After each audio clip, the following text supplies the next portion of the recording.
Hi, I'm Tom Scioli, author of Jack Kirby, The Epic Life of the King of Comics and Fantastic Four Grand Design, and welcome to Thor's Day Comics. And no, we're not skipping ahead to one of the classic Vince Colletta inked issues of Thor. It's just the story that we're talking about today is reprinted in this first Thor annual. The story we're talking about is The Mighty Thor versus the mysterious Radioactive Man from Journey into Mystery number 93. The past few issues have been without Jack Kirby's interior pencils, and then that also means without Jack Kirby's interior co-writing.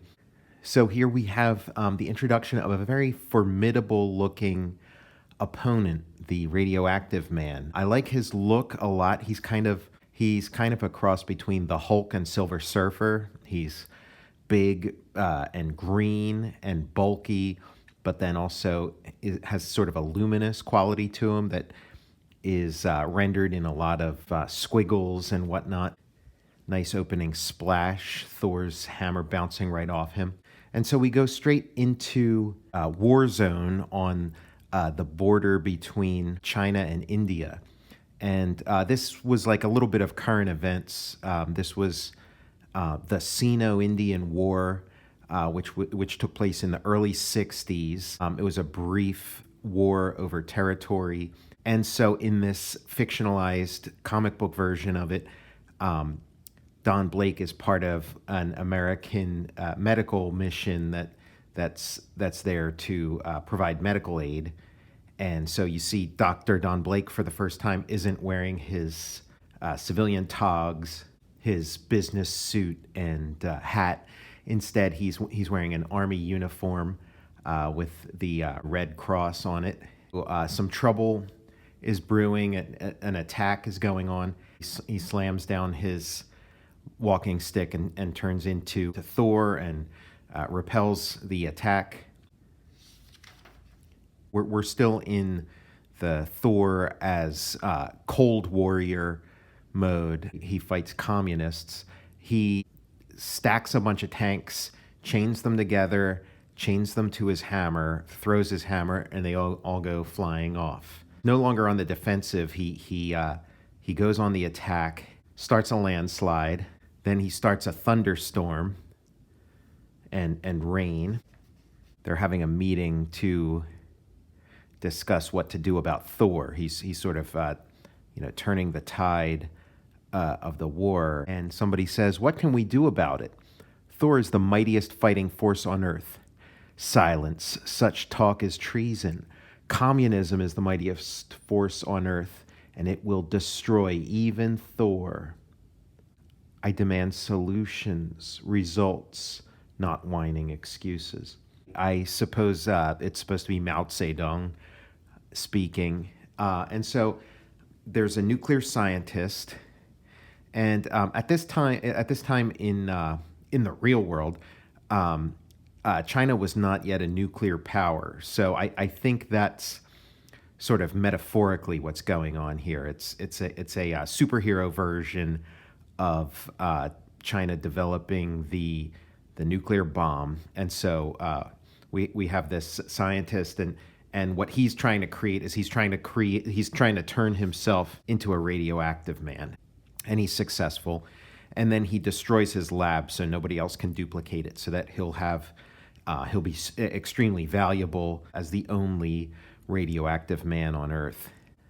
I am now glowing only slightly so that you will not be harmed by my presence. We got the inking by Dick Ayers. It just looks really great. The drawing is, the nicest rendering, sort of the most dramatic staging of any issue of Thor so far. Kirby's been away working on other things, sharpening his skills, and now he comes back and brings everything he learned working on Fantastic Four and Thor to this. It's action packed and intense, and we have a nicely designed villain for the issue. So there's also a lot of underwater action in this issue. I really like this panel of the Radioactive Man walking towards Manhattan with the silhouetted skyline fading into these slash marks.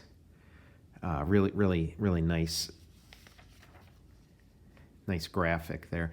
And so he shows up. He melts bullets in air. The attack's going on in the city, but Don Blake is in the middle of a life or death surgery and can't take a break, even if the whole hospital is buzzing about the Radioactive Man's challenge, but I can't accept it yet. The operation is a life and death matter, and I can't leave the operating table till my patient is out of danger. So, just sort of upping the dramatic stakes and the soap opera, the fact that he's got his devotion to, medicine. Now we have the big battle between Thor and the Radioactive Man. And we have a new power that we haven't quite seen before and might never see again, where he's hurling lightning from his hands. We saw Submariner demonstrate a similar power in, I think, Fantastic Four #6, and never really see again. So it's sort of the same here. But again, this is we're in sort of primetime Kirby land. Like the Jack Kirby Marvel aesthetic is pretty close to complete here. I mean, this is, just tight. It'll get a little more refinement a little later when he starts working regularly with Joe Sinnott on Fantastic Four. And then when he starts working with Coletta, the last pieces of the puzzle will fall into place of sort of the mature Kirby Marvel. But this is just about there. This is like as good as the early Marvel stuff is going to look. It's just really tight, really nicely rendered. The Radioactive Man uses his radioactivity to hypnotize Thor, tells him to throw his hammer away, and everybody scatters. And then Radioactive Man goes to look for Thor's hammer, and in the meantime, Thor turns back to Don Blake. And fortunately, Radioactive Man may have hypnotized Thor, but he didn't hypnotize Don Blake. So now the spell's broken for Don and Thor. He gets intimidated by the Radioactive Man, who asks him if he saw where Thor went. And he says, oh, he went uptown. He ran that way, uptown. So now Don Blake goes back to his office, and he's got a little bit, I love this shadow on the face. He's got a little bit of like a Batman Batcave setup or like Iron Man in there. He's got this television device. It says it involves x-rays, but that doesn't really look like an x-ray to me, but it's some sort of scanning visual device that allows him to see far, which, television, that's basically what television means. He scans the area with it, and he sees that the hammer is sitting at the bottom of the river. And so he pulls up in his, pretty swanky looking car. I mean, he is a doctor. Doctors do well. Jumps in to the water. And we get a nice little tense, dramatic sequence of underwater action. And it just works really well. I mean, the drawing's really nice, and there is a real tension. This sort of main action, this like last climactic bit of action, instead of revolving around Thor, revolves around his civilian identity.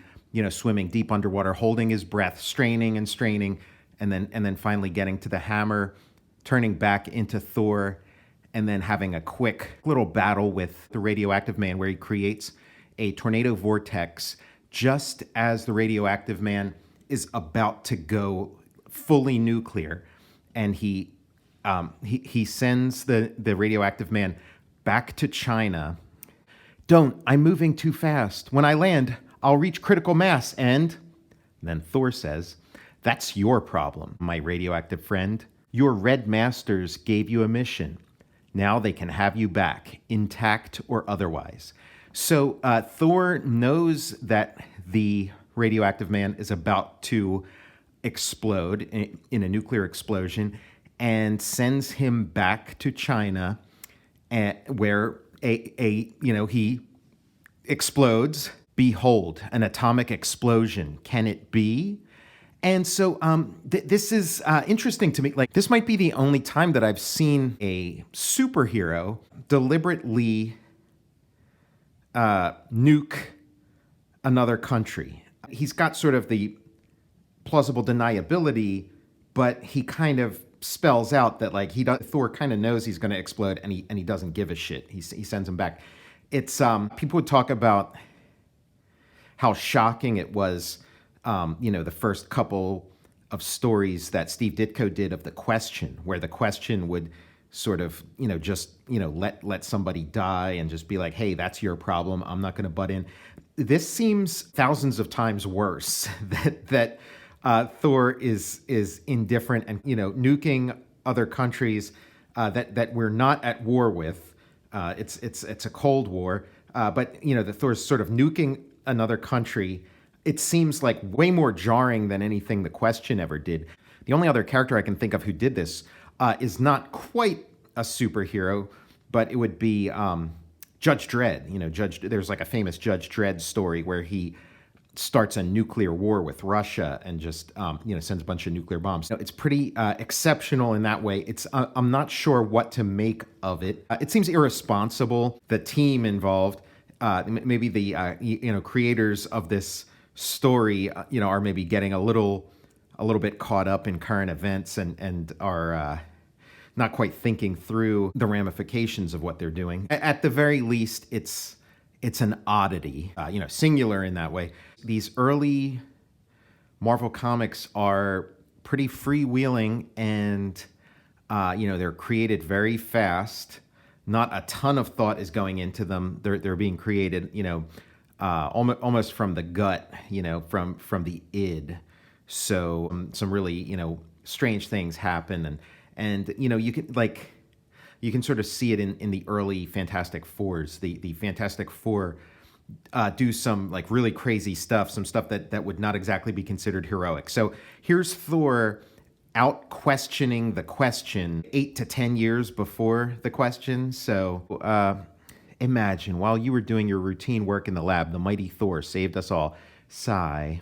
Well, Jane, you know how it is. We can't all be heroes.